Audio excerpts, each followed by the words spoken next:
Welcome back to the Mountain Morning Show. I am thrilled to be joined by leaders of the Aspire Recovery Center. I have GuruPrasad Singn, the clinical director, and Craig Wing, the CEO of Aspire. Thank you both so much for being here.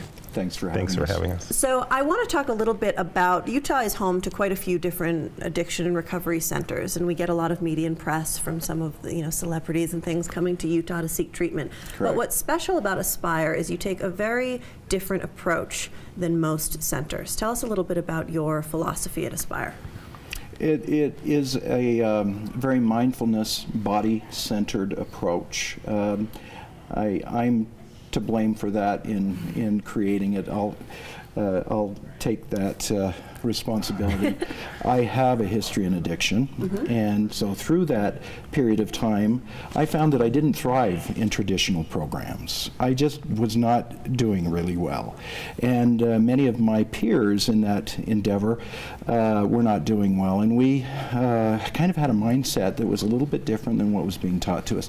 So I felt that if I ever had an opportunity to create a program, that we'd put together a program that had much more of a mindfulness approach. So that's how we started to create. I had the fortunate luck of meeting GuruPrasad Singn, and as a clinical director, he has taken it to a new level. Well, and I think it's important to note those traditional programs, like we said, sort of a 12-step program that people sort of hear so much about. Correct. The success ratio is not staggeringly high, with necessarily those programs, and there can be a lot of repeat and relapse with those programs. Yes. So I think by taking more of this holistic, it's a whole body approach. Yes. Correct? So when people enter the facility, they enter the clinic, what can they expect? What are some of the first steps you take with a new patient?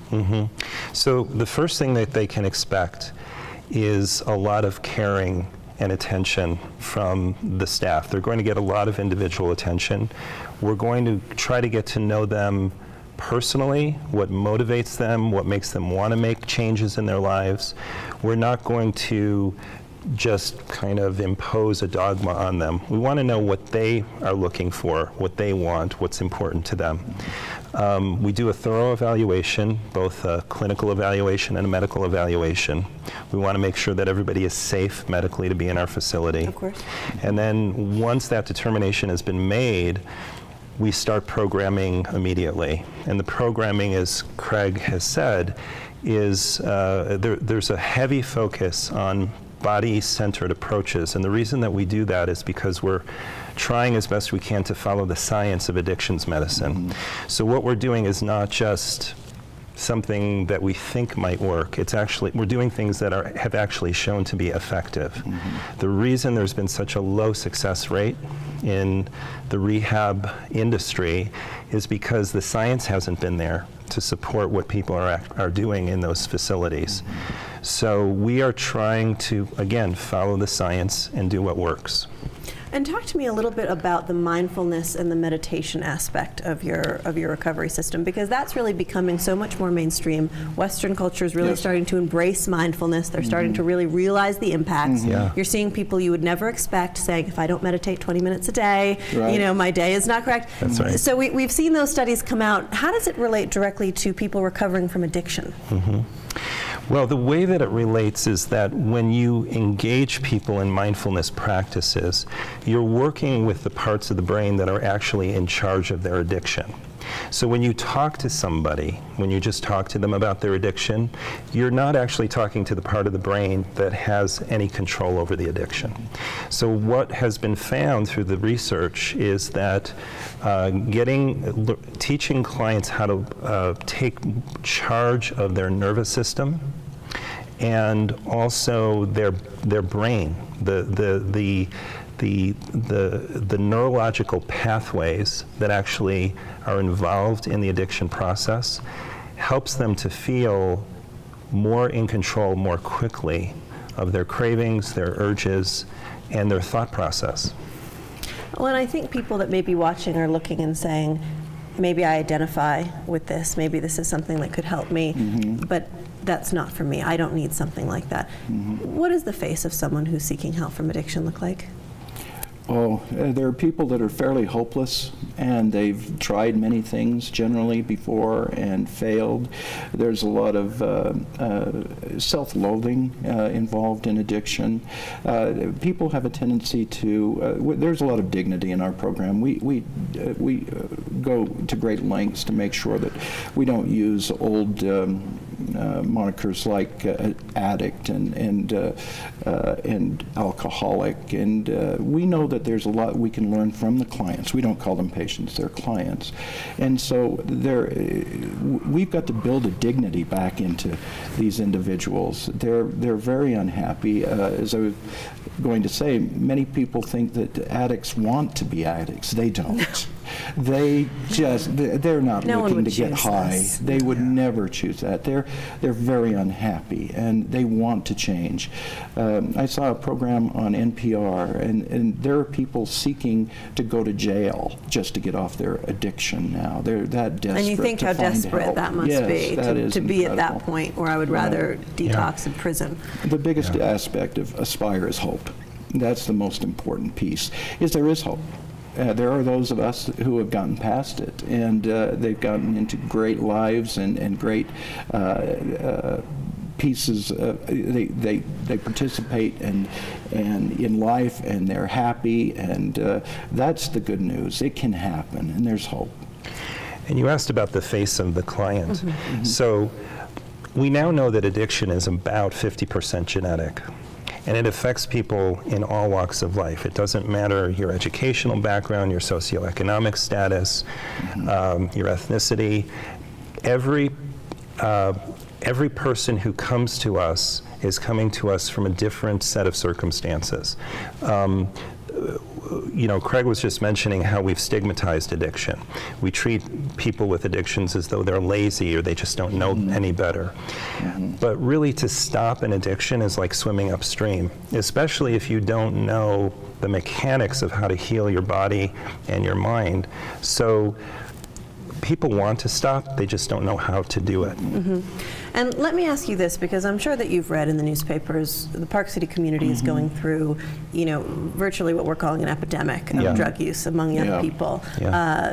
Not necessarily street drugs that you would imagine, but prescription medication, drugs being flown in from overseas, things that people have just never really seen before. And I agree with you, addiction is a disease. This is something you inherit, and this is in your DNA. How many patients, roughly, do you see where this started at a young age, where they really identified, I've had these feelings, this started to kick in for me as an adolescent, or are a lot of these people, when they come to you for treatment, this is something that really didn't develop until later in life? Almost all of them report that they started experimenting with drugs and alcohol even as early as pre-adolescence. So part of the problem, as you suggest, is that drugs are so available in our culture, and we have legal drugs like alcohol and tobacco that are so available in our culture. So people, it's easy to get them. And when you have an individual who's susceptible to addiction, and then they're growing up in circumstances where they perhaps did not get the best parenting, their home life was disrupted by certain factors like divorce or abuse, it's easy for them to gravitate towards people who will offer them a quick fix and say, here, this is what's going to make you feel better, this is what's going to make you feel cool or accepted. And it starts before high school, actually, for a lot of... Before high school? Yeah. That's unbelievable. Yeah. So I want to close a little bit by just talking about people that may be watching and saying, this is something that I need. Whether I'm admitting it to friends, to family, I know that this is something I need. But like you said, you provide hope, which I'm sure people at that stage, that's all they really want. And I've heard the old adage, unless they want to be there, unless someone wants to help themselves, it's not going to work. And I'm sure picking up the phone and making that first phone call is the most challenging. So what would you say to someone who's out there watching right now in the Park City community, in the Greater Salt Lake community, that's ready to pick up that phone call, but they're just afraid to take that first step?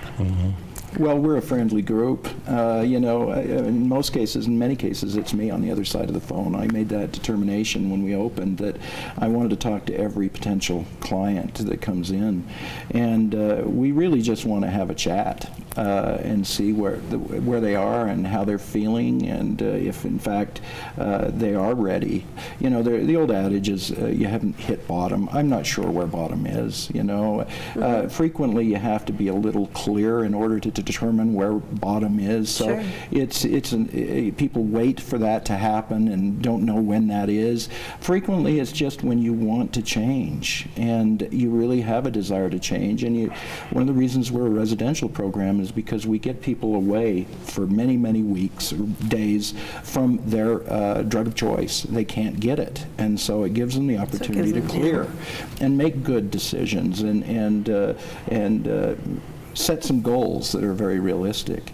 A very big piece is aftercare. We're in their lives for a very long time after they graduate, so to speak. I like from that, our after they program. graduate from the program. Yes, we give them a comfortable landing so that we... It's not thanks so much, and now you're on your own. No, and many times there isn't an aftercare program. And we're scheduling them after the program almost as rigidly as they were in the program. They And can't get rid of you. That's It's just all the exactly support. right. And that actually is the secret sauce. You've really got to stay in their lives and keep them goal-oriented and make sure that they're reaching their goals and communicating and being a kind voice on the phone.